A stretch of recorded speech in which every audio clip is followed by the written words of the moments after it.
संदेशखाली घटना के विरोध में भाजपा लीगल सेल की ओर से दुर्गापुर के सिटी सेंटर बस स्टैंड पर एक विरोध सभा का आयोजन किया गया। सीने पर काली पट्टी बांधकर वकील राज्य सरकार प्रशासन के पोस्टर लेकर विरोध प्रदर्शन कर रहे हैं। विरोध के बाद उन्होंने कहा कि दुर्गापुर के शासक को ज्ञापन स्मारक सौंपा जाएगा। मूलतः उन्होंने राज्य में राष्ट्रपति शासन की मांग उठाई है। অরুণাভ ঘোষকে জয় শ্রীরাম।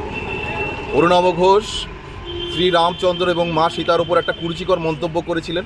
তারপরে আমি ইন্ডিভিজুয়ালি অ্যাডভোকেট পেশাকে সাইডে রেখে ওনার এগেনস্টে 154 সেকশন অফ সিআরপিসি চালাই। তারপরে সেখান থেকে ওয়েস্ট বেঙ্গল পুলিশের কাছ থেকে সাড়া না পেয়ে আমি আজকে এসিজেএম কোর্টে দুর্গাপুরে ওনার নামে একটা 156(3) সিআরপিসির ওপরে এফআইআর লজ করি। কি নাম আপনার? আমার নাম প্রদীপ্ত নাথ।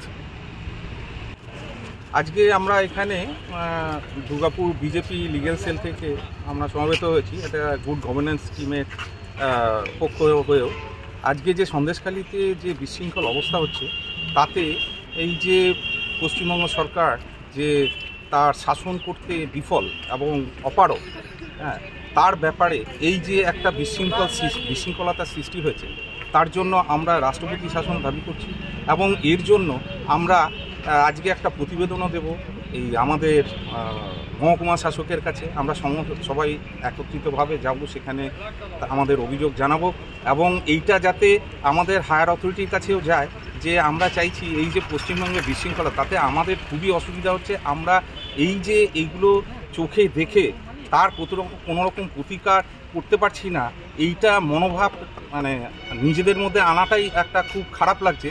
তাই জন্য আমরা চাইছি যে এটা সঠিক বিচার হোক এবং প্রতিকার হোক এবং অবিলম্বে রাষ্ট্রপতি শাসনের জন্য দাবি করছি। আপনার নাম? Sanjay Kumar Guha, BJP legal cell co convenor, Bardhaman, Durgapur. Durgapur से निमाई दास की रिपोर्ट, पीबीटीवी न्यूज़।